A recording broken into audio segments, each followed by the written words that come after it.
Bismillahirrahmanirrahim. Elhamdülillahi Rabbil alemin. Vessalatu vesselamu ala eşrefil enbiya vel murselin. Nebiyyina Muhammedin ve ala alihi ve ashabihi ecma'in. Rabbi şrahli sadri ve yessirli emri ve ahlul ugdeten min lisani yefkahu kavli. Allahümme allimna ma yenfa'una ve fa'na bima allamtana ve zidna ilme ve ba'd. Aziz Müslümanlar, sual-cavab rubrikamıza devam edirik ve sosyal medya üzerinden bize gönderilen suallara inşallah bu həftənin suallarına da cavab verməyə çalışacağıq.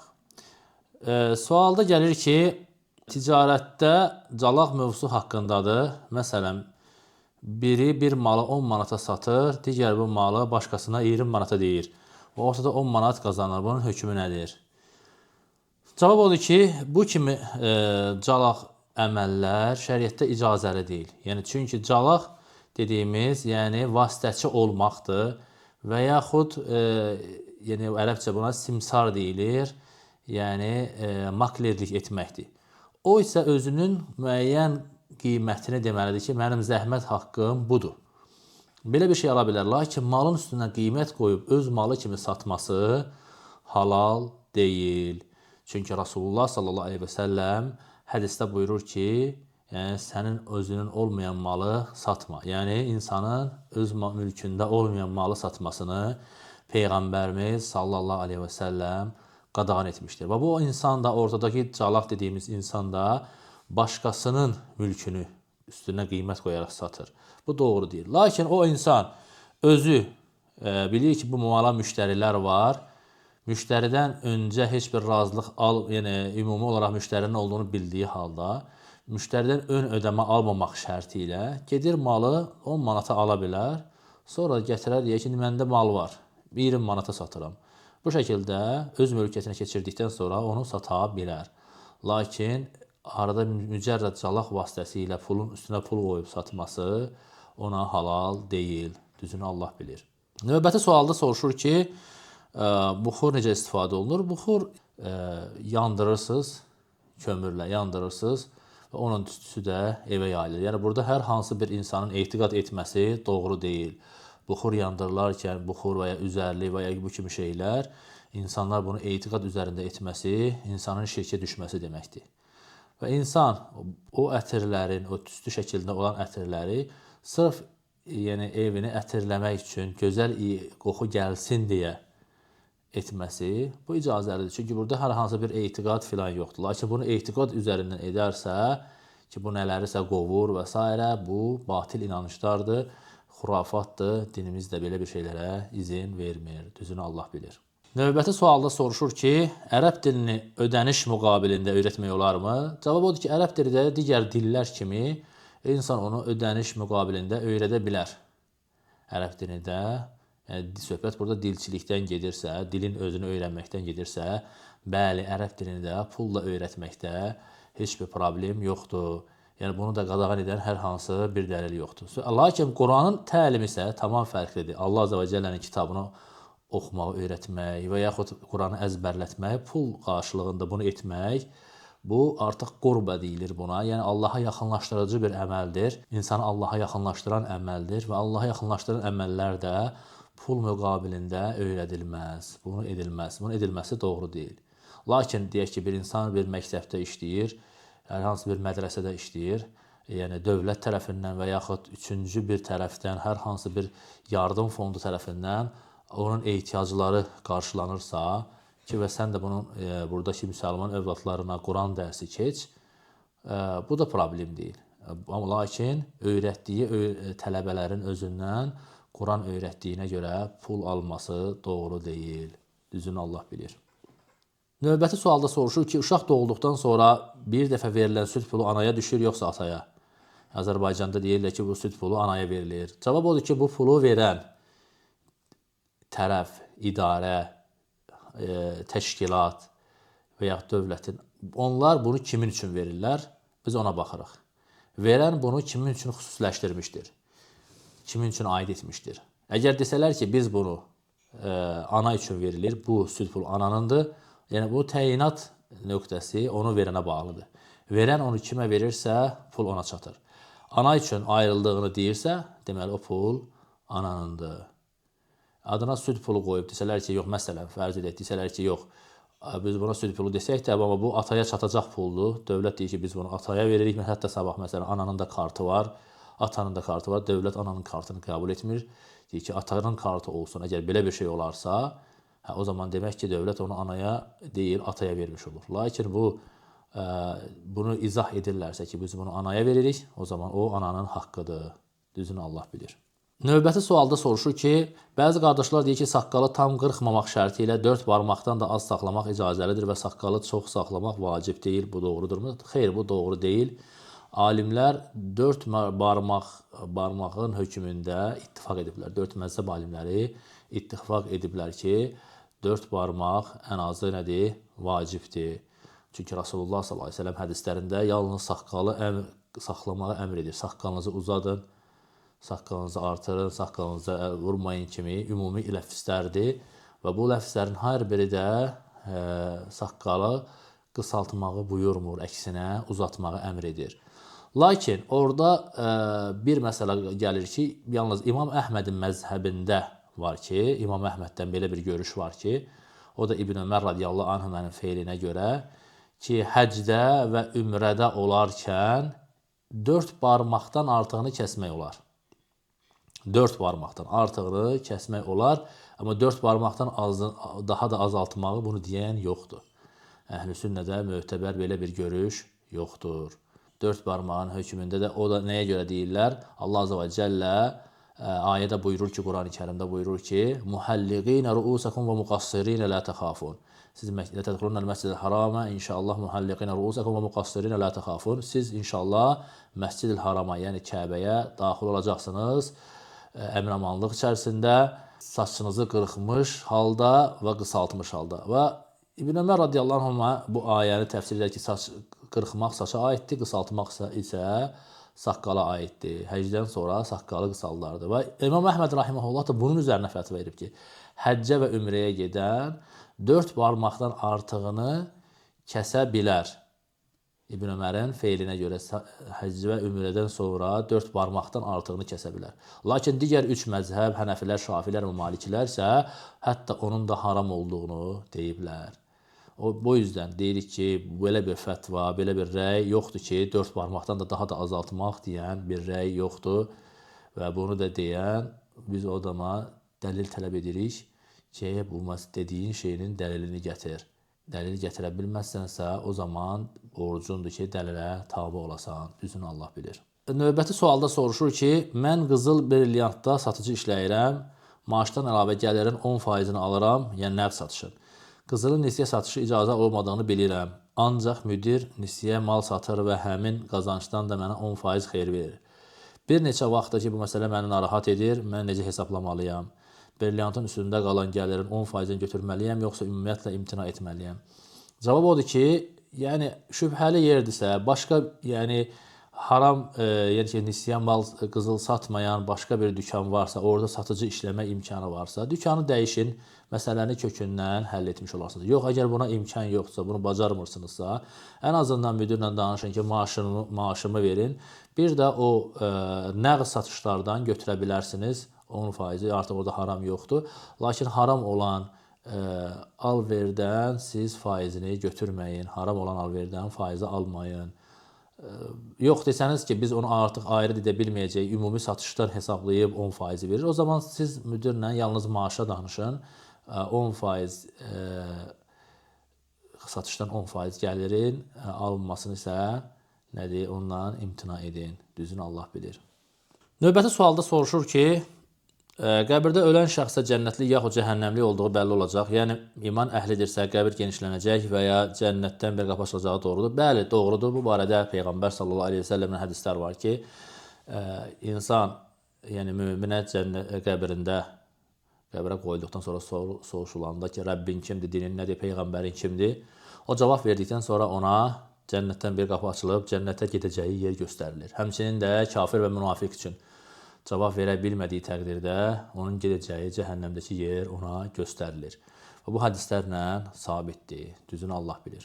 Növbəti sualda soruşur ki, əgər kişi evlilikdən bir neçə il sonra artıq çəki yığıbsa və arıqlamaq istəmirsə, qadın talaq tələb edə bilər. Yəni onun görünüşü, qida vərdişləri xoş deyilsə, və dəfələrlə arıqlamaq təklifi edilibsə və yolları göstərsə də yenə də bunu qəbul etmirsə, burada qadın boşanmaq istəyə bilərmi? Və həmçinin qardaşlara, belə qardaşlara nəsihət edərdiniz. Cavab odur ki, bəli, necə ki kişi həyat yoldaşından onun üçün bəzənməsini istəyir, gözəl geyinməsini, gözəl görünməsini istəyir, bu eləcə də qadının kişi üzərində haqqıdır. Qadının da kişi üzərində haqqıdır. Necə ki İbn Abbas radiyallahu anhuma deyir ki, mən necə ki həyat yoldaşımın mənim üçün bəzənməsini istəyirəm, mən də onun üçün o şəkildə bəzənirəm. Və burada göstərilən, ona edilən nəsihət, yəni xeyir bir nəsihətdir. Həm onun sağlığı tərəfindən, düzgün qidalanması tərəfindən, yəni insan Adəm övladı sağlığına diqqət etməlidir. Xüsusən də yeməyinə, içməyinə diqqət etməlidir. Yəni artıq çəki heç kəsə xeyir gətirmir. Yəni həmişə sağlıq tərəfdən həmişə problemlər yaradır.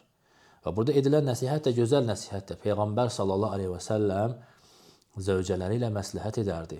Onların da bəzi məsələlərdə məsləhətlərinə qulaq asardı. Əgər gözəl bir məsləhət edərdilərsə, onların məsləhətlərini götürüb ona əməl edərdi.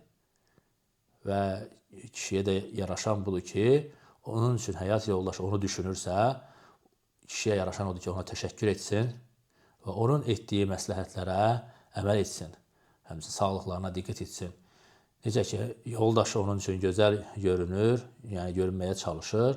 Bu da onun üçün gözəl görünməyə çalışmalıdır. Bunun üçün səy etməlidir.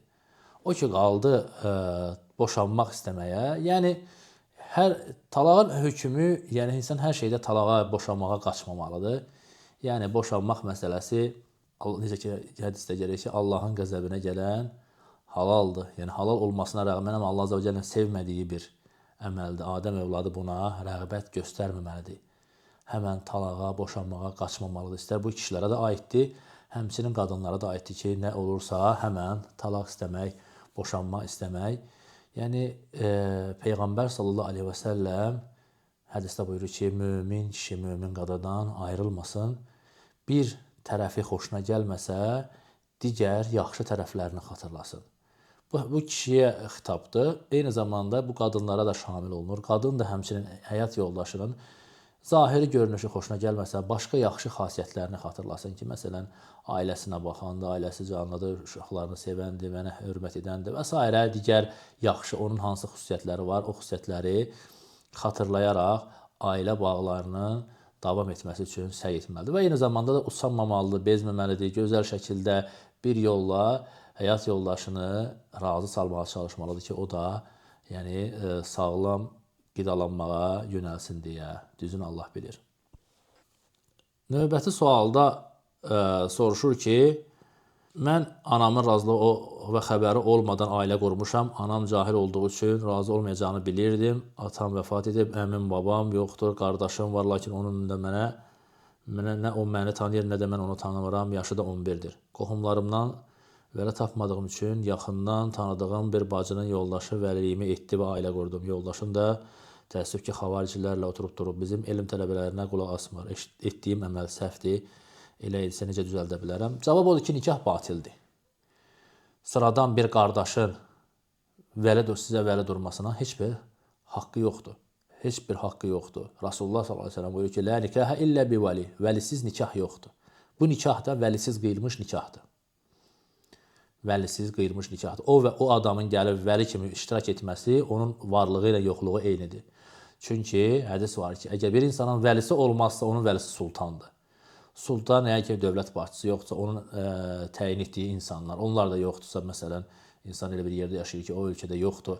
Orada olan müsəlman, deyək ki, liqalar və yaxud xeyri cəmiyyətlər, dəvət mərkəzləri və yaxud ən azından məscid imamı o sorumluluğu o üzərinə ala bilər. Amma sıradan bir qardaş belə bir sorumluluğu alması doğru deyil və buna da icazə verən alim yoxdur. Belə nikah da batildir. Sizin nikahınız doğru deyil və seçiminiz də bəli, yanlış insanı seçmişsiniz. Bidət əhli ilə müsəlman, yəni sünnə üzərində olan birisi bidət əhli ilə evlənməz. Və insan seçim etdikdə qadınlar iki əsas xüsusiyyətə fikir verir. Necə ki, Rasulullah sallallahu əleyhi və səlləmin tövsiyəsidir. Mən cəəkum tərdavna dinəhu və xuluqəhu fəzəvvicuh. sizin qapınıza dinindən və əxlaqından razı qaldığınız birisi gələrsə onu evləndirin, yəni qızınızı ona verin. Və Rasulullah s.ə.v burada 2 şərt qoyur. Demir ki, evi olsun, maşını olsun və yaxud şanı şöhrəti olsun, vəzifəsi olsun demir. Deyir ki, dini və əxlaqı. Dinə nə daxildir? Həm ibadət əhli olması, həm də sünnə üzərində olması, bidət əhlindən olmaması, zəlalət firqələrinə qoşulmaması, batil, sapqın inanclarda olmaması. Bunlar hamısı bura daxildir. Və bir insan batil bir əqidə üzərində olarsa, eləsinə qız verilməz. Və eyni zamanda əqidəsi, mənhəci, salamat, doğru olmaqla yanaşı əxlaqı da gözəl olmalıdır. Adam var, əxlaqında sorunlar var, mənhəci, əqidəsi doğrudur, lakin əxlaqında sorunlar var. Beləsinə də qız verilməz. Hər ikisini cəm etməsi lazımdır ki, elə insanlar, elə kişilər, yəni Allahın izni ilə ən salih ərlər inşallah ola bilərlər. Düzünü Allah bilir. Növbəti sualda sual verir ki, hər gün evimdə bişirdiyimdən və ya yoldaşımın qazancından az məbləğdə də olsa sədəqə verməyə çalışıram. Buna görə də hər dəfə yoldaşımdan icazə almalıyam. Yoxsa çox vaxt yoldaşım səfərdə olur, uzaq rayonda olur. Bəzən yoldaşıma yazıram ki, səndən icazəsi verdiyim sədəqələrə halallıq ver, o da verir. Etdiyim doğrudurmu, onun icazəsi olmadan verə bilərəmmi?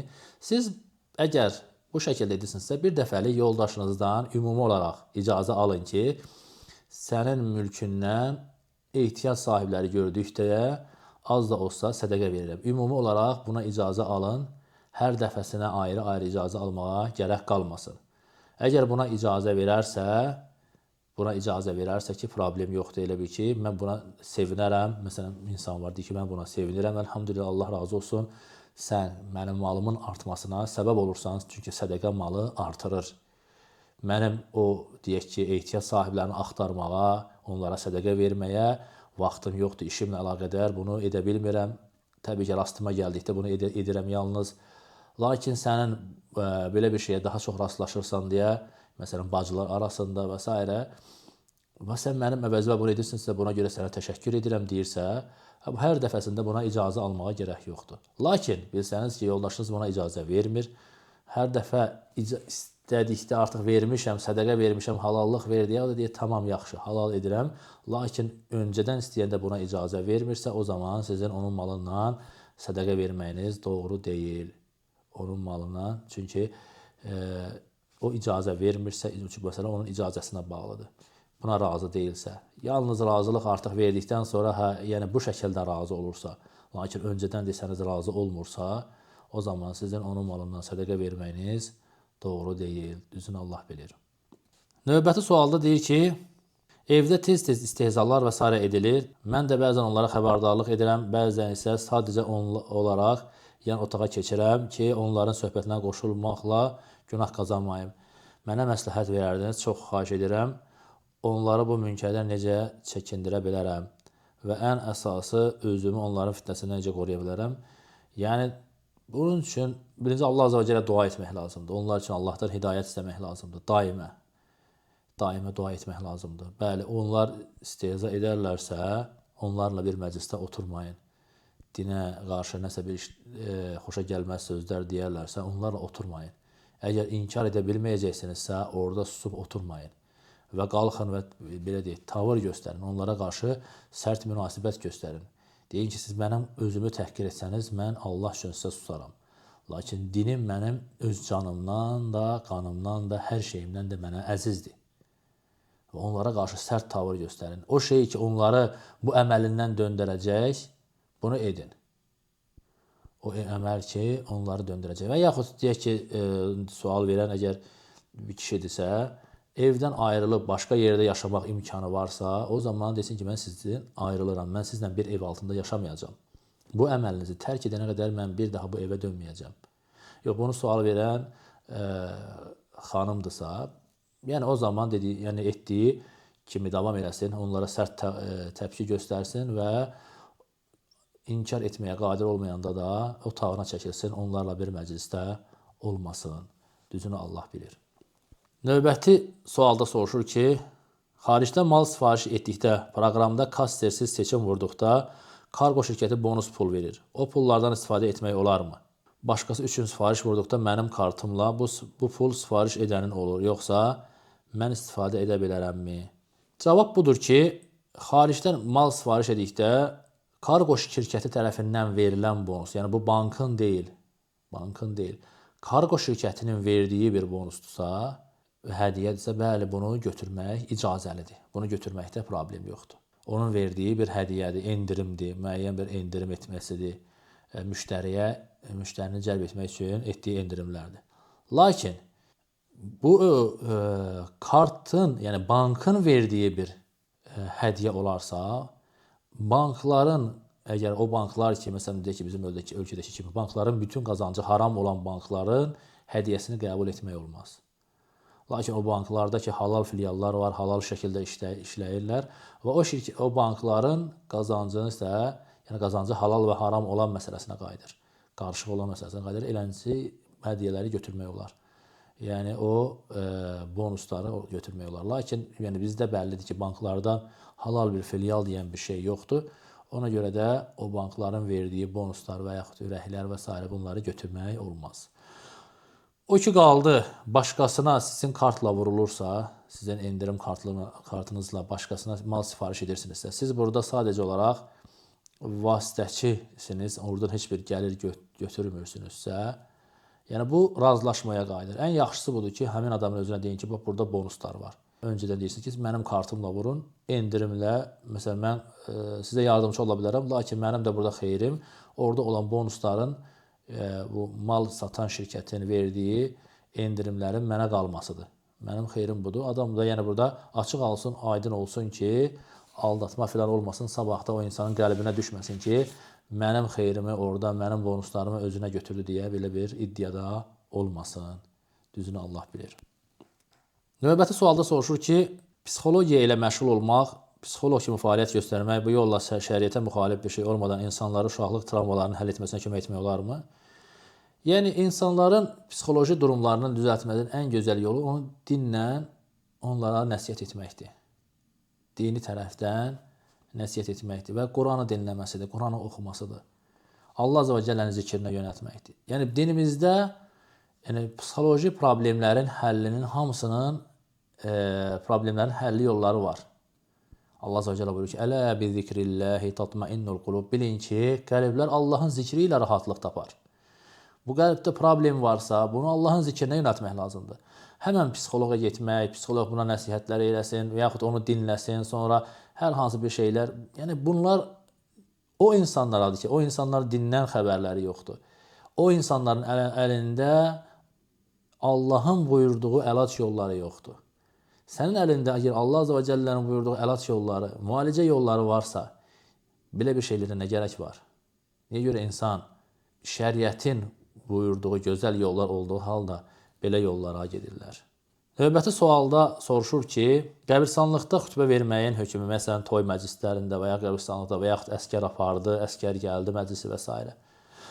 Cavab odur ki, bu barədə şəriətimizdə, yəni bunu adətə salmaq, artıq bir sünnətə salmaq doğru bir şey deyil. Və biz qorxuruq ki, bu gələcək nəsillərdə bir bidət halını ala. Gələcək nəsillərdə bir bidət halını almasından qorxuruq. Qəbirstanlıqda xütbə vermək, hətta bunu qəbirstanlıq xütbəsi demək və dəfində mütləq bir elm tələbəsi olsun, mütləq bir orada mütləq xütbə versin. Bu, münkəri münkərlə əvəz etməkdir. Bugünkü günü biz mollaların etdiyi bidətləri qaldırmağa çalışırıq ki, bunların etdiyi əməllər yanlış əməllərdir. Məsələn, oturur qəbirstanlıqda Quran oxuyur və s. Və buna görə insanlardan pul alır və ya hətta almasa belə deyirik ki, bunun dində dəlili yoxdur. Sonra da qohum əqrabamızı razı salmaq üçün, onları susturmaq üçün molla çağırmırıq, əvəzinə elm tələbəsi çağırırıq. Molla gəlib Quran oxuyacaqdırsa, elm tələbəsi gəlir, moizə verir. Sanki bir münkəri başqa bir münkərlə əvəz edirik. Bu doğru bir şey deyil. Bu yanlış bir, xüsusən dəfindən sonra qəbirstanlıqda moizə vermək yoxdur. Rasulullah s.ə.v-dən gəlməyib. Rasulullah s.ə.v cəmi bir dəfə qəbirstanlıqda səhabələr nəsihət edib, o da dəfindən öncə.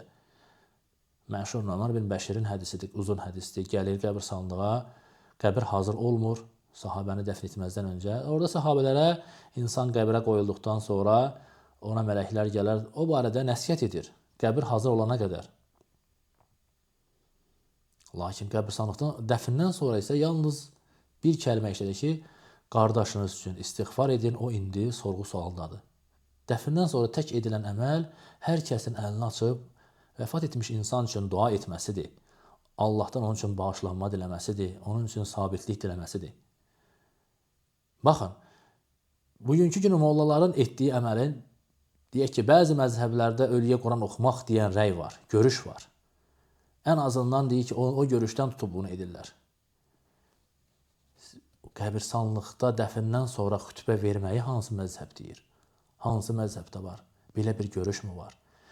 Yəni, bu əməli edənlərin etdiyi münkər, mollaların etdiyi münkərdən daha betərdir.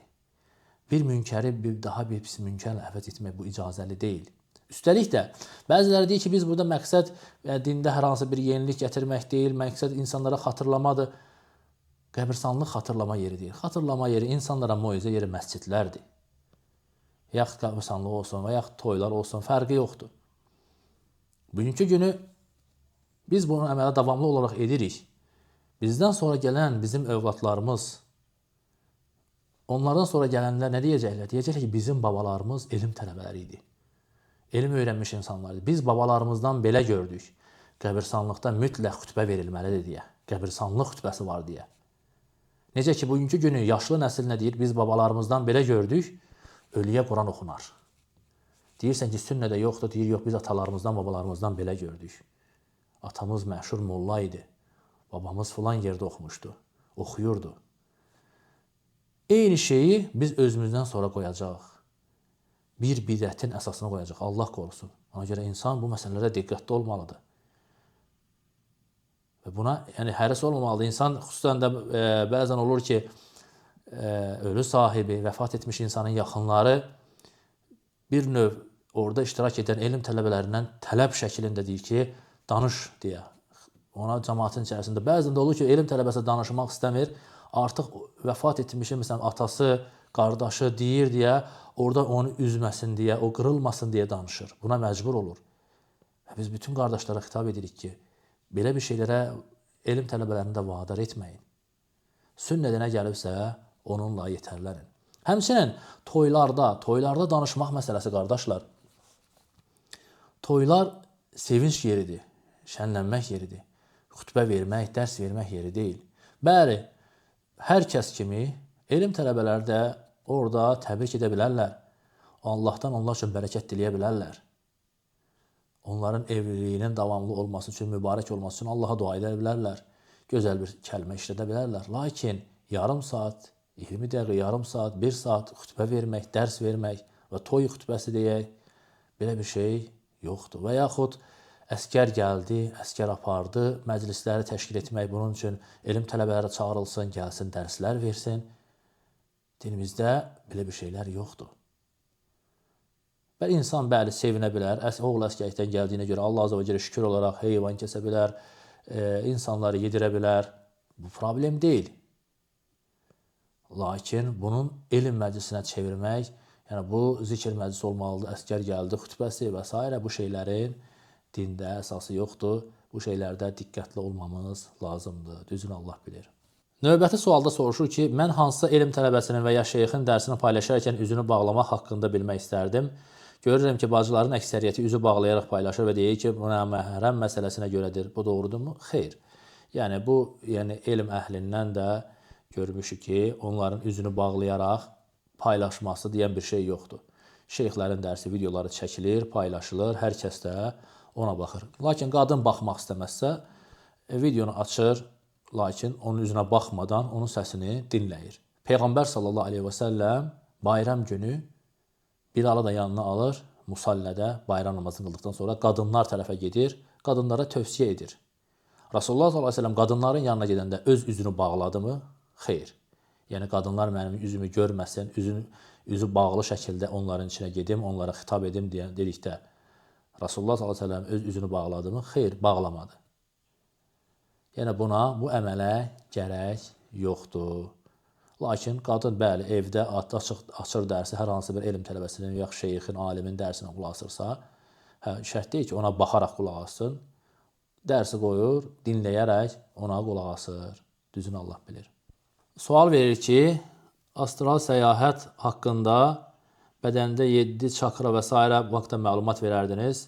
Yəni onlar iddia edirlər ki, güya insanın əvvəlki həyatından bir insan bir həyatdan başqa həyata keçir. Bu kimi iddialarda olurlar. Cavab odur ki, xeyr. Bu batil bir inancdır. Buna tənasüx deyilir. Bu batiniyyə əqidəsində olan bir inancdır. Bugünkü günü bunu yəni bir çox küfür dinlərdə də, başqa batil dinlərdə də bu var və batinilər də onlardan götürüblər. Ruhların bir cəsəddən başqa cəsədə keçməsi, mərhələ adlaması, məsələn, yaxşıdan daha yaxşıya, öldükdən sonra daha yaxşı bədənə keçməsi, yaxşı bədəndə isə və yaxud əksinə olaraq bu batil bir inancdır və İslamın kökündən qadağan etdiyi batil bir inancdır. Bu, dediyimiz kimi, batini əqidəsində olan bir inancdır. Bu duruzlar, museyrilər və s. bunlarda olan bir inancdır. Batinilər də bunu digər dinlərdən əsli olmayan bütpərəst dinlərdən götürüblər. Müsəlmanın belə bir inanclara inanması haramdır və müsəlman əgər belə bir şeylərə məşğul olubsa və yaxud inanıbsa bundan mütləq tövbə etməsi lazımdır. Allahdan bağışlanma diləməsi lazımdır. Düzünü Allah bilir. Və sualın davamında buyurur ki, ayə gətirirlər ki, Allah Azza və Cəllə buyurur ki, Allahı siz necə inkar edirsiniz ki, o sizi ölüydünüz, o sizi diriltdi, sonra sizi öldürəcək və yenə dirildəcək. Daha sonra isə siz ona qayıdacaqsınız. Bu ayədə insanın mərhələdən keçməsi deyil. Yəni insan ölüydünüz, yəni yox idiniz. Həyatda deyildiniz. Allah Azza və Cəllə sizi diriltdi. Yəni bu dünyaya gətirdi. Sonra sizi öldürdü və qiyamət günü dirildəcək. Bu insanın ruhunun bir bədəndən digər bədənə keçməsi demək deyil. 1400 il ərzində İslam təfsirçiləri, İslam alimlərinin heç kəs bu ayəni bu şəkildə başa düşməyib. Yəni siz mi belə başa düşdünüz? Nə Peyğəmbər sallallahu aleyhi və səlləm bu şəkildə təfsir etməyib. Nə onun xeyirli sahabələr bu şəkildə təfsir etməyib. Nə o sahabələrin tələbələri, nə onlardan sonra gələnlər. Allah Azza və Cəllənin kəlamını ən yaxşı bilənlər bu şəkildə təfsir etməyiblər. Və bu ayədən bunu başa düşməyiblər. Siz ölüydünüz, yəni ananızın bətnində yox idiniz, həyatda deyildiniz. Allah Azza və Cəllə sizi diriltdi, yəni dünyaya gətirdi. Allah Azza və Cəllə sizə həyat bəxş etdi. Sonra isə sizi öldürdü, sonra da qiyamət gün təkrar dirildəcək. Bu ayədən ruhların bir cəsəddən başqa cəsədə keçməsi deyən bir şey yoxdur burada. Növbəti sualda soruşur ki, sualım adlarla bağlıdır. Deyilir ki, Vüsal və Nahid kimi adları qoymaq düzgün deyil. Çünki ərəb dilində mənfi məna daşıyır. Ad seçərkən mütləq ərəb dilindəki mənaya əsaslanmaq lazımdırmı? Məsələn, Allah Resulü s.ə.v zövcələrindən birinin adı Meymunə olub. Amma bizdə bu ad uyğun olmadığı üçün istifadə edilmir. Əgər bir ad öz dilimizdə mənfi məna daşımırsa, onu qoymaqda hər hansı problem varmı? Cavab xeyr, heç bir problem yoxdur. Biz əgər sırf ərəb adı qoyuruqsa, o ada baxırıq. Lakin bizim dilimizdə deyək ki, Vüsal adının qovuşmaq mənası var. Məsələn, yaxşı bir mənalarda Azərbaycan dilində bunun öz mənası var. Biz öz dilimizə baxırıq. Burada pis bir məna daşıyırmı? Pis məna daşıyırsa, o zaman ondan çəkinirik. Çünki biz bu qapını açsaq, hər ad üçün dilə baxsaq, adam bizə deyərlər ki, dəlilin nədir ki, sən ərəb dilinə baxırsan? Digər dillərə də bax. Onda baxacaq, məsələn, bir ad ərəb dilində yaxşı mənadadır. Lakin deyək ki, ingilis dilində pis mənadadır. Ərəb və ingilis dilində yaxşı mənadadır, rus dilində başqa pis mənadadır. Və yaxud bu zaman biz bir adı seçmək üçün dünyada olan minlərlə dilin hər birinə qayıtmalıyıq ki, baxaq görək bu ad hər hansı bir dildə pis məna daşımır ki. Çünki etdiyimiz əməl bunu gərəkdirir. Çünki ərəb dilinə baxırıqsa, digər dillərə də baxmamız lazımdır. Elə ad ola bilər ki, bizim dilimizdə gözəl mənası olsun və ya hətta ərəb dilində də yaxşı mənası olsun, lakin başqa bir dildə pis məna daşısın. Onun pis məna daşımasına görə ondan da imtina etməliyik. Belə bir şey yoxdur. Ona görə də biz ad seçəndə öz dilimizə baxırıq. Öz dilimizdə adın pis mənası yoxdursa, adda şəri tərəfdən, həmçinin şəri tərəfdən olan adlara diqqət etməliyik. Məsələn ki, mələklərin adını qoymaq, Allah Azza və Cəllənin adlarını adlandırmaq. Və təbii ki, bunlar üçün özəl dəlil olduğu üçün bunu deyirik. Lakin hər ad üçün ərəb dilinə qayıdıb o dilin adın o dildə mənasına qayıtmaq buna dəlil yoxdur. Lakin bəli, Allah Azza və Cəllənin qadağan etdiyi, Peyğəmbər sallallahu əleyhi və səlləm dili ilə qadağan etdiyi adlar var. Allahın ən xoşuna gəlməyən adlardan şahənşah, hakimlər hakimi. Çünki Allah Azza və Cəllə aid olan bu adlardan çox vəsflər olduğu üçün, Allah Azza və Cəllə aid olan vəsflər olduğu üçün bunu vermək olmaz. Bu barədə özəl dəlil olduğu üçün. Bu adlar ərəb dilində bu şəkildədir. Hətta o istənilən dildə də o mənanı verir. Lakin adlar var ki, kəlmə olaraq bizim dilimizdə başqa məna verir, ifadə edir. Ərəb dilində başqa bir məna ifadə edir. Biz burada öncəlik olaraq öz dilimizə baxmalıyıq. Düzünü Allah bilir. Növbəti sual verir ki, duha namazının vaxtının çıxmasına nə qədər qalmış artıq qılmamaq lazımdır? 5 dəqiqə, 10 dəqiqə, axı ən fəzilətli vaxt çıxmasına yaxın zamanda. Cavab odur ki, gün zenitə çatana qədər, yəni təxminən ehtiyata 10-15 dəqiqə götürülür.